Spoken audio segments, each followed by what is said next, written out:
Ya, oke guys. Assalamualaikum, balik lagi dengan Jaki dan hari ini tanggal 13 Mei pukul 17:45. Jadi ada yang minta dibahas, Bang, sekalian coba bahas PSSI, IMC Pelita Logistik.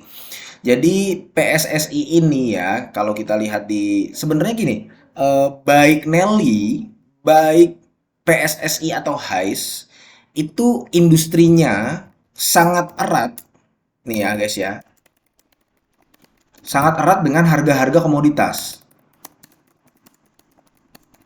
Jadi kalau misalkan komoditasnya lagi booming, komoditasnya lagi bagus, ketiganya bagus. Kalau misalkan komoditasnya sedang turun, ketiganya turun. Bahkan bukan tidak mungkin atau tidak jarang, ya beberapa perusahaan atau beberapa dari ketiga ini ya guys ya, itu bisa melepas asetnya, bisa menjual kapalnya. Kayak misalkan kita coba membicarakan PSSI. PSSI itu ya di tahun 2023 kapal tundanya 31 dan kapal tongkangnya 26. Coba lu lihat berita di tahun 2022 kalau gua nggak salah ya. PSSI ini menjual kapalnya gitu loh. Dan memang terkonfirmasi bahwa ada keuntungan atas penjualan aset tetap ini nih ada di angka 11 juta US dollar. Jadi ya begitu memang. Beberapa kan kita lihat kan kemarin kita udah bahas Hais, kita juga udah bahas Nelly. Bahkan Nelly juga kalau nggak salah Nelly ya guys ya. Nelly itu waktu tahun 2021, 2022 dia masih di angka segini. 2023 aja dia naik.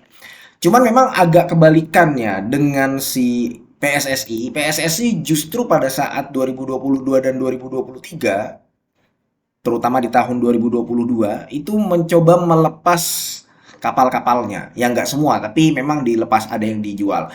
Sekali lagi, banyak faktor. Entah faktor permajaan, entah memang ada kerusakan, entah memang mungkin ingin efektif dan efisien seperti itu. Tapi yang jelas PSSI dapat duit dari penjualan kapalnya itu.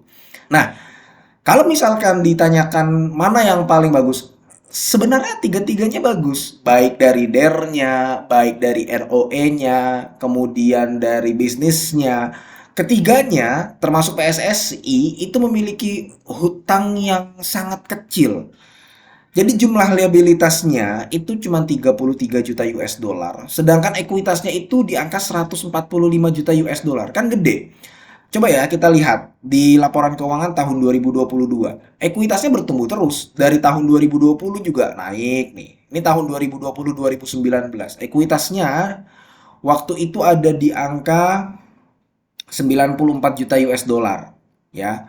Kemudian di tahun 2021 sudah menyentuh angka 114, kemudian menyentuh angka 145. Pada dasarnya ya seperti itu guys, PSSI punya tiga anak, PT Global Logistik, PT Pelita Samudra Seraya, PT Pusaka Lautan Berlian. Ini baik yang dimiliki secara langsung, baik yang tidak langsung. Jadi bedanya apa? Ya kalau kalau Hais itu masih kecil dengan market cap 500 miliaran dan dia wilayah kerja operasionalnya masih di wilayah Kalimantan Selatan, Nelly sudah sedikit lebih besar karena memang Nelly salah satu perusahaan perkapalan yang tertua di Indonesia. Kemudian ya PSSI. PSSI ini bahkan market capnya sudah di angka 2,4 triliun. Cuman tadi kan gua katakan bahwa bagus ya guys ya. Bagus dan ketiganya nggak ada yang ketiganya itu memiliki fundamental yang baik lah. Walaupun sekali lagi harus gua katakan industrinya sangat erat dengan harga-harga komoditas. Kalau Hais itu fokus di kapal tongkang dan kapal tunda, kalau Nelly sama dengan Hais, dia di kapal tongkang dan kapal tunda, PSSI memang sedikit lebih besar. Selain di kapal tongkang dan kapal tunda, dia ada fasilitas muatan apung, ada kapal kargonya juga yang gede itu untuk mengangkut komoditas. Berbeda dengan SMDR. SMDR itu ada kontainernya, tapi kalau ketiga ini tidak. Nah, sekarang memang ada minusnya. Minusnya apa? Untuk PSSI ini ya, gue nggak ngerti dan gue kurang paham bagaimana pemikiran manajemennya. Cuman di akhir tahun 2022, terutama di tahun 2023 ya, 2023 dan 2024 ini, tercatat bahwa memiliki deposito berjangka guys. Nah, kita bicara saja di tahun 2024, 31 Maret. Ini angkanya gede banget guys, 62 juta US dollar. Ya ini bisa dari keuntungan dia, keuntungan operasi dan hasil penjualannya juga. Dia memiliki deposito berjangka yang kalau dikonversikan ke dalam rupiah itu ada di angka hampir 1 triliun. Artinya dengan kita mengkoleksi saham PSSI ya, eh, yang berharga 2,44 triliun, hampir sepertiganya kan di sini ada 988 M yang ditempatkan sebagai deposito.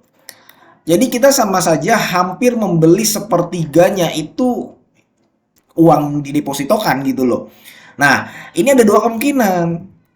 Pertama, memang belum ada rencana ekspansi.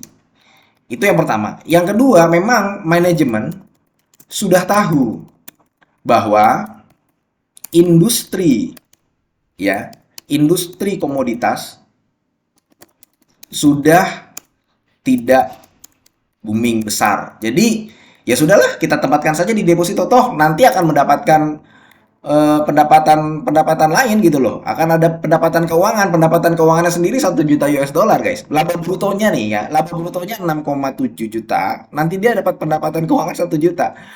Karena besarnya uang yang didepositokan gitu loh. Itu hal pertama ya, hal pertama yang gua kurang suka dari PSSI. Hal kedua adalah ya ini, memang betul kalau misalkan dilihat dari 2 tahun terakhir ya, dia membagikan dividen payout ratio itu 44%. Ya. Namun kalau dilihat dari tahun 2017 guys, sejatinya dia membagikan dividen payout ratio itu ada di angka 13, 19, 14. Jadi kalau dibandingkan dengan HICE ya guys ya, HICE ini lebih konsisten dalam membagikan dividen payout ratio. Walaupun sebenarnya nggak fair juga kalau membandingkan dengan HICE. Karena HICE ini kan baru IPO tahun 2021 kalau nggak salah. Cuman itu dua hal yang perlu diperhatikan sih dari apa? Dari PSSI ini ya. Sekali lagi ketiganya nggak ada yang jelek kalau bagi gua. Memang yang membedakan adalah ada yang small cap, ada yang medium cap kayak Nelly, ada yang PSSI. PSSI ini sudah hampir kayak SMDR gitu loh. Cuman bedanya memang PSSI masih fokus di wilayah komoditas, pengangkutan batu bara, hasil sawit, nikel, pasir dan sebagainya dan sebagainya. Itu yang membedakan. Jadi kalau misalkan lu menanyakan mana yang terbaik, ya kembali lagi lu sukanya dengan saham yang mana. Cuman kalau gue punya dua catatan itu, yang pertama adalah dia menempatkan uangnya di deposito, yang kedua adalah ya kita belum bisa mengetahui pola dividen payout rasionya PSS ini berapa. Oke, mudah-mudahan video ini bermanfaat dan semoga lu sehat selalu sehingga kita bisa bertemu kembali di video-video selanjutnya. Ini bukan ajakan jual beli. Gua akhiri, wassalamualaikum warahmatullahi wabarakatuh.